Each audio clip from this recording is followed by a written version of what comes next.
تاریخ بتاتی ہے اس دن علی کالے رنگ کے گھوڑے پر سوار تھے، کالے رنگ کے گھوڑے پر، سیاہ گھوڑے پر، جس کو مشکی گھوڑا کہتے تھے اس زمانے میں، سوار تھے۔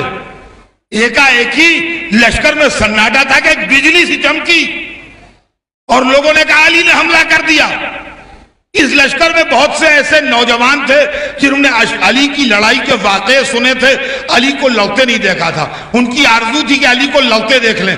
تاریخ بتاتی ہے کہ کالے گھوڑے کا سوار بجلی کی طرح تڑپتے دشمن کے لشکر کے اندر اتر گیا اور علی کے لشکر والے گھوڑوں کے پٹھوں پر اونچے ہو کے دیکھنے لگے کہ علی کی ایک جھلک دیکھ لیں۔ علیم مولا سنیے، اور علی دشمن کے لشکر میں ڈوب چکے تھے، اب علی نہیں دکھائی دے رہے تھے، خالی دشمن کے لشکر کا ڈسٹربنس بتا رہا تھا، یہاں پہ علی ہے، اب یہاں پہ ہیں، اب یہاں پہ ہیں، اب یہاں پہ ہیں، اب یہاں۔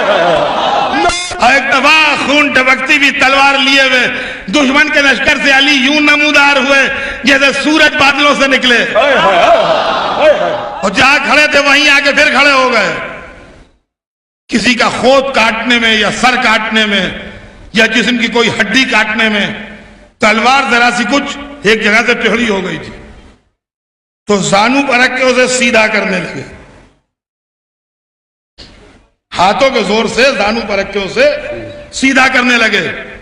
گرمی غضب کی تھی، شربت بنا تھا ادھر، شہد کا شربت عرب میں عام تھا، شہد کا شربت بناتے تھے، تو ادھر پہلو میں کھڑے ہوئے ایک آدمی نے مولا علی کو ایک جام دیا شربت کا، ایک گلاس میں شربت پیش کیا، لڑے ہوئے آ بھی رہے تھے، گرمی بھی تھی، شربت اس سے لیا اور نوش کیا۔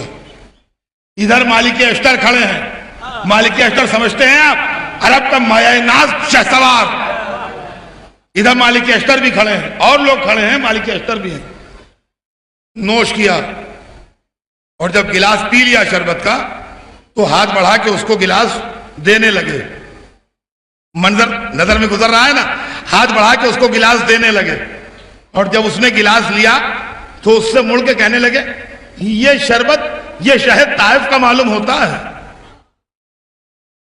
جس کا شربت بنا ہے یہ شہد طائف کا معلوم ہوتا ہے۔ اس نے تو کچھ نہیں کہا مگر مالک جو کھڑے تھے تڑپ گئے، کہنے لگے یا علی آپ کو اس وقت بھی اتنا ہوش ہے کہ شہد طائف کا ہے کہ یمن کا ہے؟ یا علی آپ کو اس وقت بھی اتنا ہوش ہے کہ شہد طائف کا ہے یا یمن کا ہے؟ تو مڑ گئے مالک کی طرف، کہنے لگے بھتیجے تیرے چچا کو کبھی یہ فکر ہی نہیں ہوئی کہ موت اس پر جا رہی ہے یا وہ موت پر جا رہا ہے۔ اور یہ کہتے کہتے ایک دفعہ مالک کہتے ہیں اب جو میں نے نظر اٹھا کے دیکھا تو علی بھی دشمن کے لشکر میں، علی بھی دشمن کے لشکر میں، اور ایک چکر اور دیا،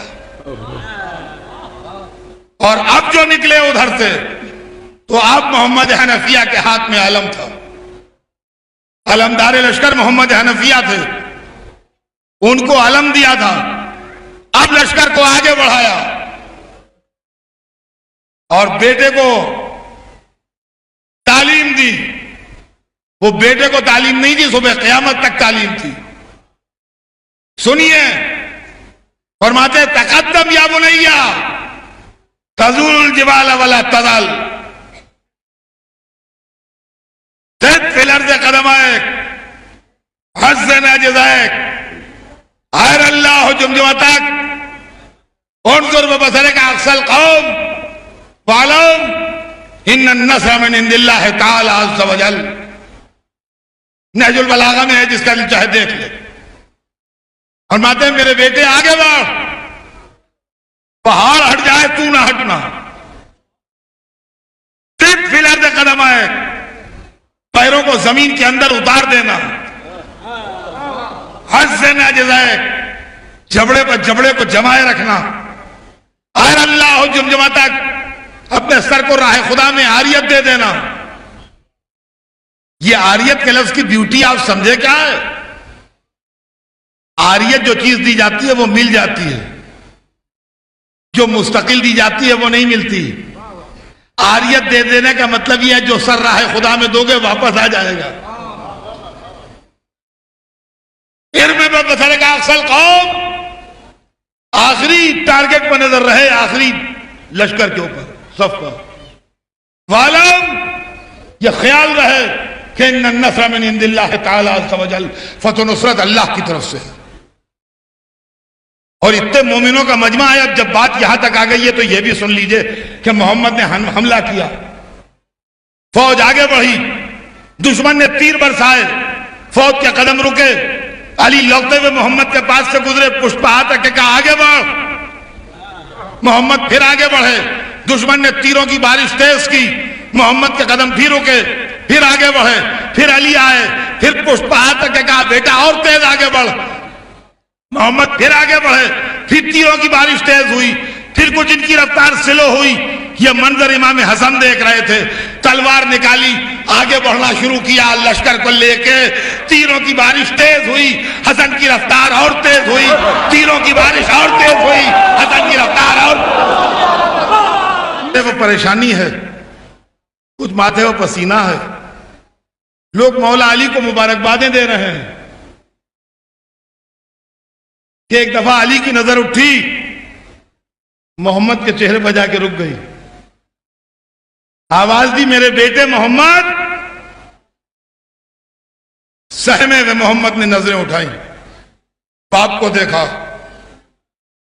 کہا بیٹا میرے قریب آ, میرے بیٹے میرے قریب آ. ڈرے سہمے ہوئے محمد علی کے پاس آئے, کہا بیٹا کیا تو یہ سوچ رہا ہے کہ جو تجھ سے نہیں ہو سکا وہ حسن نے کر دکھایا؟ کیا تو شرمندہ ہو رہا ہے؟ کیا تو یہ سوچ رہا ہے کہ جو تجھ سے نہیں ہو سکا وہ حسن نے کر دکھایا؟ نہیں میرے لال, شرمندہ نہ ہو, میرے بیٹے محمد شرمندہ نہ ہو. شرمندگی وہاں پہ ہوتی ہے جہاں دو برابر کی طاقتیں ہوں. شرمندگی وہاں پہ ہوتی ہے جہاں دو برابر کی طاقتیں ہوں. میرے بیٹے محمد تیرا حسن کا کوئی مقابلہ نہیں ہے, تو میرا بیٹا ہے, وہ رسول اللہ کا بیٹا ہے.